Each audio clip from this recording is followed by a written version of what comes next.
Friends, நம்ம விஜய் மல்லி ஸ்டோரியில் வந்து பார்த்திங்கன்னா 4 செக் பாயிண்ட்டில் வந்து மல்லி வந்துட்டு அதை எதிர்கொள்ளி வெளியில் வந்துடுவாங்க அப்படின்னு தான் எதிர்பார்க்கப்படுது. மெயினாக வந்து 4 செக் பாயிண்ட் அப்படின்னா என்னன்னு பார்த்தீங்கன்னா, முதலாவது வந்து இந்த தாலியை வந்துட்டு அவங்க கட் பண்ணணும் அப்படின்னு நினைக்கிறாங்க. ஃபைனலாக வந்து பார்த்திங்கன்னா தாலி சரடை கட் பண்ணுறதுக்கு பதிலாக நோம்பு கயிறை கட் பண்ணியிருக்காங்க ரஞ்சிதா. ரெண்டாவதாக வந்து பார்த்திங்க அப்படின்னா தாலி சரடு, அதாவது தங்க தாலி சரடு வந்து அவங்க பெரியம்மா ரெடி பண்ணி வச்சதை ஒழிச்சு வச்சிடுறாங்க.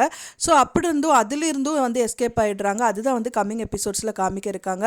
அதுவும் மெயினாக வந்து பார்த்திங்க அப்படின்னா அந்த தாலி சரடை அவங்க பெரியம்மா வந்துட்டு அவங்களுக்கே தெரியாமல் எடுத்து வச்சுருக்காங்க. ஸோ அதை வந்து காமிக்கிற மாதிரி தான் காமிக்கிறாங்க அப்படின்னு சொல்லலாம். நான் அப்படின்னு தான் நினைக்கிறேன் ஃப்ரெண்ட்ஸ். அதாவது மெயினாக வந்து பார்த்திங்கன்னா பெரியம்மா வந்துட்டு அந்த தாலி செயினை வந்து எடுத்து காமிக்கிறாங்க. என்ன பெரியம்மா இப்படியெல்லாம் பண்ணிகிட்ருக்கீங்க அப்படிங்கிற மாதிரி மல்லி கேட்குறாங்க. ஒன்றும் தெரியாத மாதிரி. ஒன்றும் எல்லாம் தெரிஞ்சுட்டு எல்லாம் ஒன்றும் தெரியாத மாதிரியே நடிக்காது அப்படிங்கிற மாதிரி ரஞ்சிதா வந்து சொல்கிறாங்க.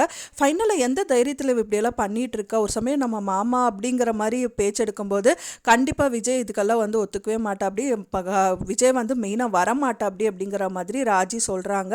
அப்போ எந்த தைரியத்தில் இவங்க பண்ணுறாங்க அப்படிங்கிற மாதிரியெல்லாம் கேள்வி எழுப்பப்படுது. மூணாவதாக வந்து பார்த்திங்க அப்படின்னா இந்த இது வந்துட்டு அவங்க அந்த பூஜையில் கலந்துட்டு பூஜை பண்ணிகிட்டு இருக்கும்போது அந்த ஃபேன் மூலிமா கெமிக்கல்ஸ் எல்லாம் வந்துட்டு அந்த மிளகாத்தூளெல்லாம் வந்துட்டு பரப்பி விடுறாங்க. கடவுளே வந்துட்டு மல்லியை காப்பாற்றணுங்கிற மாதிரி கரண்ட்டு கட் பண்ணி அந்த பூஜை நல்லபடியாக பண்ண வைக்கிறாங்க. 4வது செக் பாயிண்ட் தான் மெயின் செக் பாயிண்ட்டு. ஏன்னா விஜய் வந்துட்டு அவங்க வீட்டுக்கு வரணும் அப்படிங்கிறக்காக மெயினாக காத்துட்ருக்காங்க. விஜய் கண்டிப்பாக வரமாட்டா அப்படிங்கிற மாதிரி ராஜி சொல்கிறாங்க. இவங்க ஒரு காலும் பண்ணியிருக்காங்க, விஜய் வந்து எடுக்கவும் இல்லை. ஃபைனலாக விஜயும் அங்கே என்ட்ரி கொடுத்துருவாரு அப்படின்னு தான் எதிர்பார்க்கப்படுது.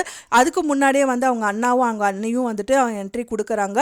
மெயினாக வந்து பார்த்திங்கன்னா கம்மிங் எபிசோடில் அவங்க வந்து இன்னொன்று சாமிக்கு படையலுக்கு வச்சுட்டு அண்ட் தென் வந்து அங்கே இருக்கிறவங்களுக்கெல்லாம் வந்து சுமங்கலிக்கு வந்து அவங்க சாப்பாடு போடுறதா தான் இருந்துச்சு.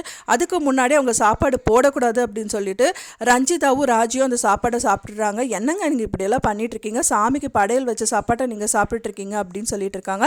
ராஜி வந்து வாண்டடாக மல்லிக்கு சாப்பாடை ஊட்டி விட்டுட்ருக்காங்க. மல்லி சாப்பிட்றது இல்லை. அப்போ இருந்தும் எல்லா சாப்பாடும் சாப்பிட்டு முடிச்சுட்றாங்க அப்படின்னு சொல்லலாம். அவங்க பெரியம்மாவும் என்ன எல்லாத்தையும் இவங்களே தின்னு முடிச்சுட்டாங்களா அப்படிங்கிற மாதிரி சொல்கிறாங்க. ஆனால் அவங்களுக்கு சாப்பாடு பொண்ணுமே வந்தவங்களுக்கு என்ன பண்ணுறதுன்னு முழிச்சிட்ருக்காங்க. ஸோ அப்போ தான் அவங்க அண்ணாவும் அண்ணியும் வந்து என்ட்ரி கொடுக்குறாங்க அப்படின்னே நினைக்கலாம். ஸோ அவங்க வந்தவங்க வந்து 2 தூக்கு சட்டியில் வந்துட்டு அநேகமாக அவங்க ஏதோ பிரசாதம் தான் கொண்டு வந்திருப்பாங்க அப்படின்னு தான் எதிர்பார்க்கப்படுது. ஒன்ஸ் அந்த பிரசாதத்தை தான் அவங்க வந்து இலையில போடுவாங்க அப்படின்னு தான் எதிர்பார்க்கப்படுது.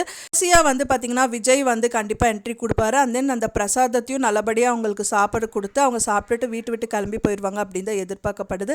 நீங்கள் என்ன நினைக்கிறீங்க அப்படின்னு சொல்லிட்டு எனக்கு மறக்காமல் கமெண்ட்டில் ஷேர் பண்ணுங்கள். நான் சொன்ன இந்த தகவல் உங்களுக்கு பிடிச்சிருந்தா ஃப்ரெண்ட்ஸ் மறக்காமல் லைக் பண்ணுங்கள், ஷேர் பண்ணுங்கள், கமெண்ட் பண்ணுங்கள், சப்ஸ்கிரைப் பண்ணுங்கள். மேலும் இன்னொரு மல்லி சீரியல் அப்டேட்டோட நெக்ஸ்ட் மீட் பண்ணுறேன். தேங்க்ஸ் ஃபார் வாட்சிங் மை வீடியோ ஃப்ரெண்ட்ஸ். நெக்ஸ்ட் வீடியோவில் பார்க்கலாம்.